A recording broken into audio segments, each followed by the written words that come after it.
Namaste. Good morning, everyone from India. Thank you. Thanks to all of you for inviting me, and a special thanks to Dr. Frank Mora from Brazil, Ambassador Dr. Stanislaw Navarro, Prince Penupe, and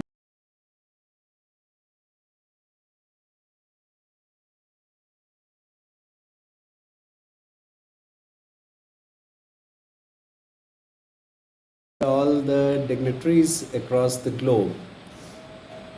Today, we see the major problem between Russia and Ukraine is going on.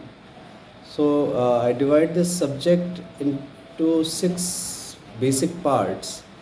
First one is the reason or issue between Russia and Ukraine. Second one, NATO and USA role over there. Third one, reason for Ukraine and Russia war. Fifth, Ukraine mineral reserves. Fifth one, Russia assets and why Ukraine assets and why Russia attack. And the sixth, the conclusion of it. We all very know, started from point number the issue. Year between 1991 and 2014, Russia ramped its global standing and emerged as a considerably military power. You know it very well. As Ukraine veered towards the west, Moscow that time grew increasingly concerned that its strategic interest in Crimea were being threatened. Increasingly hostilities with Ukraine and the West is advantageous to Russia. Given the tattered relationship between the USA and the European alliance, we all know it very well. The domestic support for such an endeavor and Mr. Putin's need for a popularity boost ahead of the 2024 Russian presidential elections. But how do the Ukrainians perceive the current state of affairs and what they are prepared to do in order to protect their national sovereignty? You are telling something? When the Soviet Union broke up early in 1991, Ukraine, a former Soviet republic, had the third largest atomic arsenal in the world. Anticipating a friendly relationship with Moscow, moving forward, Kyiv gave its considerable nuclear stockpile back to Russia in exchange for security guarantees that protect it from a potential Russian attack. At that time, Ukrainians had little to fear from Russia, especially given the fact that in 1991, more than 83% of Donbas residents and 54% of Crimea residents voted to have Ukraine skids from the USSR.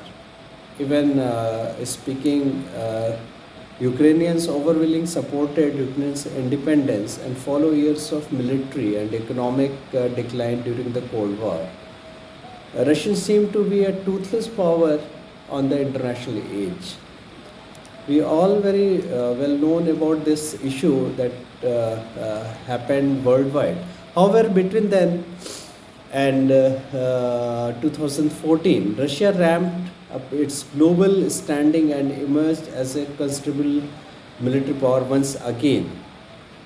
As Ukraine veered towards the west, Moscow grew increasingly concerned that its strategic interests in Crimea were being threatened. In 2014, Kremlin-leaning Ukrainian President Mr. Viktor Yanukovych rejected an association with the European Union in favor of closer ties with Moscow. This result we found it in the series of protests across Ukraine, ending with Yukovych's removal from power the same year. Russia in turn responded by annexing Ukrainian peninsula and throwing its weight behind a separatist rebellion that broke out in eastern Ukraine. We are very versed about the situation that is going on from last 7 to 8 years. A very tough path, you say that. Immediately after the annexation, Ukraine seemed to have the upper hand.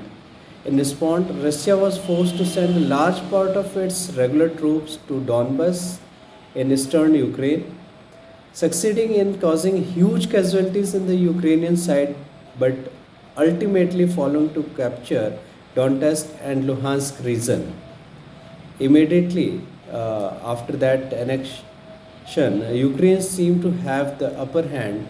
In response, Russia was forced to send a large part of its regular troops to Donbass in eastern Ukraine, succeed in causing huge casualties on the Ukrainian side, but ultimately falling to capture the Donetsk and Luhansk region.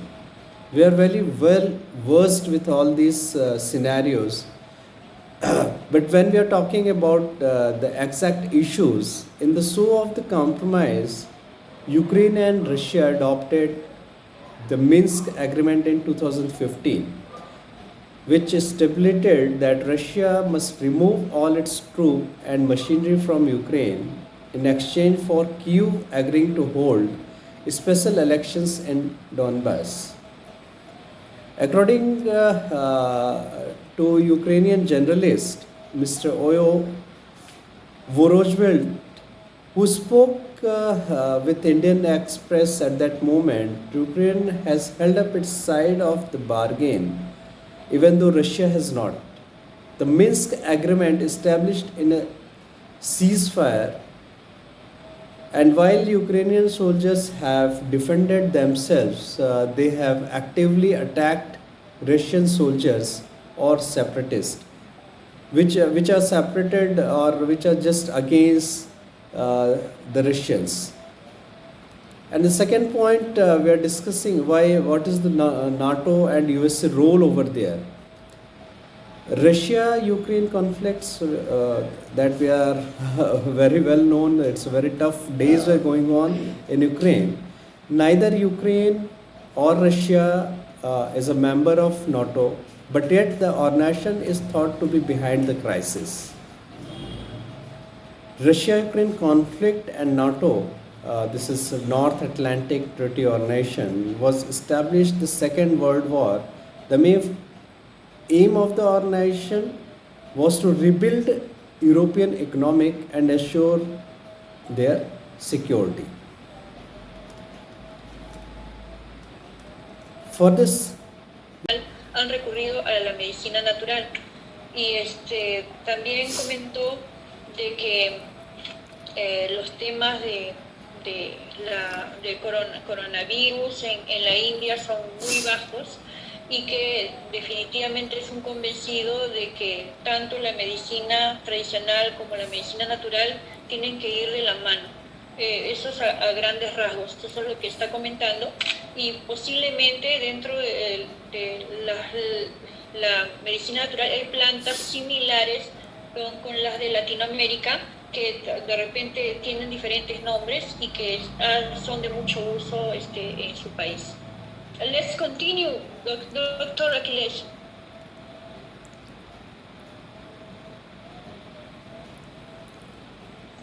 Doctor? yes, I got it. Yeah, that NATO required a massive influx of aid to help the war-torn landscape re-establish industries and produce food, and Europe required assurance against resurgent Germany or in United States, you're telling something.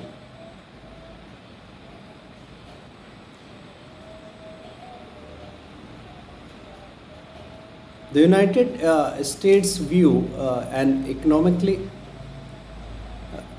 strong, rearmed and integrated Europe as a vital to prevent of communist expansion across the continent.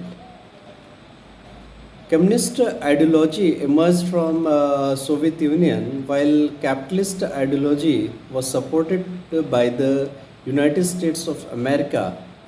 Both ideologies are pole apart in terms of their aim and purpose. Secretary of State Mr. George Marshall proposed a program of large scale economic aid to Europe. The resulting European Recovery Program or Mr. Marshall Plan not only facilitated European economic integration but promoted the idea of shared interest and cooperation between the United States and Europe. Soviet refusal to participate in the Marshall's Plan or to allow its satellite states in Eastern Europe to accept economic assistance helped to reinforce the growth division between East and West in Europe. And why the NATO exists